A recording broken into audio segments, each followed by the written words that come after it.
Hello everyone, my name is Priya and today we're going to talk about a quality that almost no one discusses in trading. Yet it's one of the defining traits of every professional trader. In lesson 28 of the Daily Trading Coach, Dr. Brett Steenbarger doesn't start with a trading strategy. He doesn't talk about chart patterns. And he doesn't give you a new setup to trade. Instead, he gives you a very unusual assignment. He says, read the Fountainhead. And if you've already read it, read it again. Now you might be wondering, what does a novel have to do with trading? Well, The Fountainhead is the story of a person who refuses to compromise his principles. He doesn't live to please other people. He doesn't follow the crowd. And he trusts his own judgment, even when everyone around him disagrees. According to Dr. Steenbarger, becoming a successful trader isn't just about battling the market. It's also about battling yourself, your fear, your greed, your boredom, and the emotional pressure that constantly pushes you away from doing the right thing. And that's where integrity comes in. When the market scares you, when the greed of other traders starts influencing your decisions, when boredom tempts you to break your rules and take unnecessary trades, can you still stay committed to your process? Can you still follow your rules? Because that's what real integrity looks like. Success in the market doesn't come from strategy alone. It comes from an inner strength that says, I'm going to do what's right, regardless of the outcome. And in the long run, that mindset is often worth more than any trading system you'll ever learn.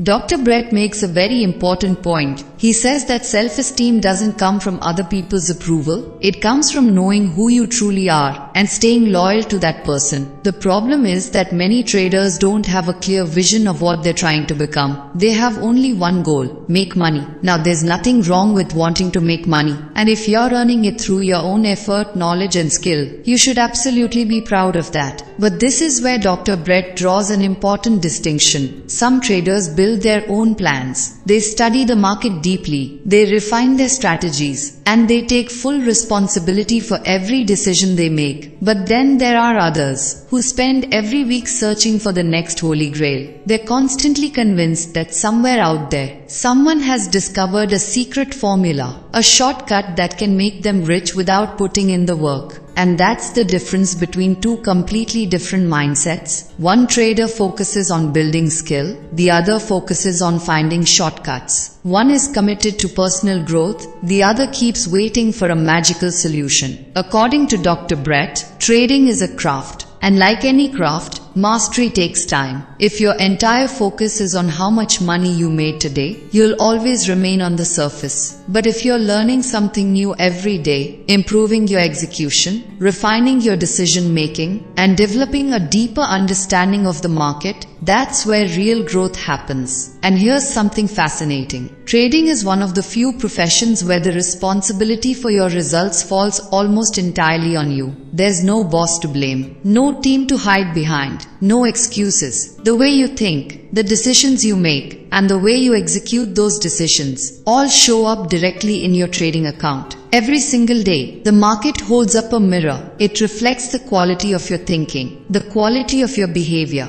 and the level of discipline you've been able to maintain. That's where genuine self-respect comes from. Knowing that whatever progress you've made came from your own effort, your own learning, and your own decisions. Now imagine this for a moment. What if Howard Roark, the main character of The Fountainhead, were a trader? How would he behave in the markets? Would he chase every new telegram guru promising easy profits? Would he buy a new strategy every week? Would he blindly follow the crowd, jump into every breakout, and panic the moment the market moved against him? Probably not. Howard Roark's greatest strength was his independent thinking. He didn't follow the crowd. He didn't build his decisions around popular opinion. He trusted his own reasoning. And if he were a trader, he would likely do the same. He would develop his own edge, do his own research, build a system he genuinely understood, trust the work behind it, and then spend years refining that system instead of constantly searching for the next shortcut. Because in the end, lasting success doesn't come from copying what everyone else is doing. It comes from developing the confidence to think for yourself and having the discipline to stay committed to that process. Dr. Brett argues that if Howard Roark were a trader, the first thing he would become is a student of the market. Before becoming a great architect, Roark didn't simply start designing famous buildings. He spent years understanding materials, learning design principles, studying how structures were built, and developing a deep understanding of his craft. Trading would be no different.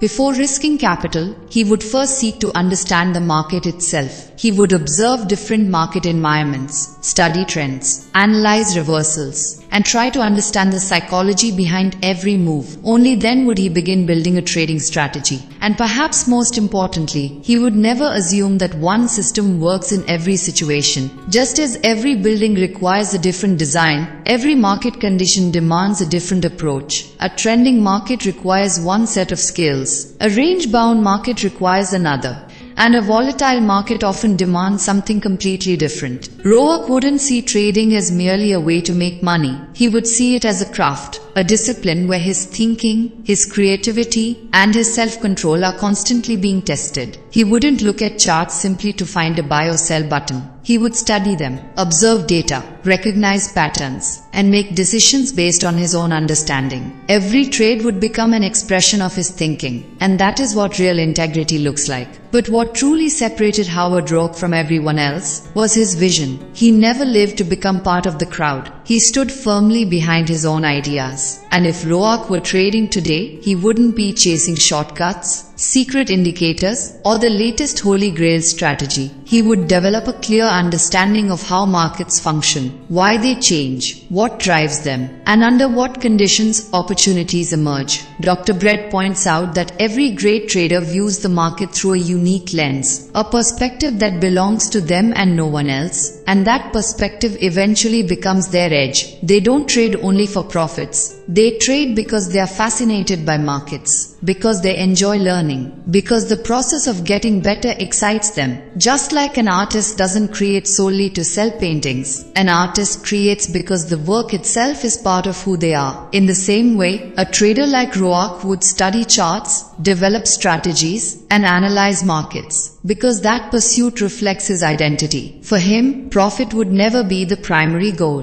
Profit would simply be the outcome of years of discipline, skill, patience, and integrity. And that brings us to the most important lesson of all. If you want to achieve something meaningful in trading, stop chasing money alone. Money is an outcome. It is not the process. Focus instead on the things that truly matter. Understanding the market more deeply, following your rules consistently, maintaining discipline under pressure, and becoming a little better every single day. Because when the process is right, profits eventually become a natural consequence. Not immediately, not magically, but steadily and sustainably over time.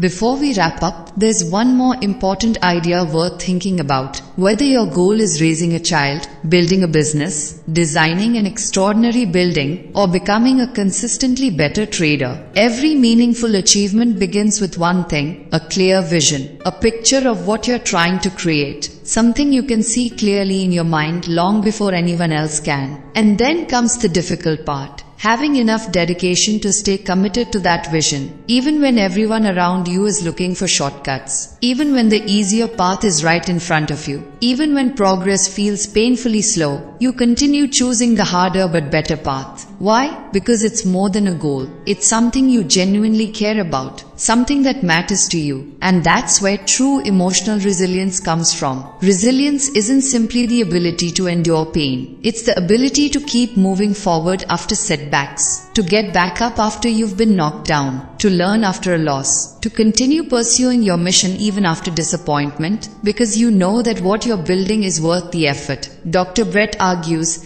that this is where real self-esteem comes from. It comes from respecting yourself enough to stay loyal to your principles, even when the market moves against you, even when uncertainty makes you uncomfortable, even when fear tempts you to abandon your plan. You continue trusting your process, because trading is no longer just a way to make money. It has become part of who you are. And that leads to an important question. What in your trading truly belongs to you? Do you have a strategy that reflects your own understanding? A process you've refined through experience? A mindset you've developed through years of learning and observation? Or is everything borrowed? Borrowed from a book, borrowed from a mentor, borrowed from a YouTube video, borrowed from a Telegram channel. Dr. Brett warns that if you don't develop your own thinking, your confidence won't truly belong to you either. Because the moment the market tests you, the moment losses begin to appear, all you'll have left are borrowed ideas. And borrowed ideas often break under pressure. That's why it's worth asking yourself, what is my vision as a trader? What exactly am I looking for in the market? Why am I looking for it? Have I built a framework that genuinely fits my personality, my strengths, and my understanding of the market? And if you don't have clear answers yet, perhaps that's where your work needs to begin. Before risking more capital,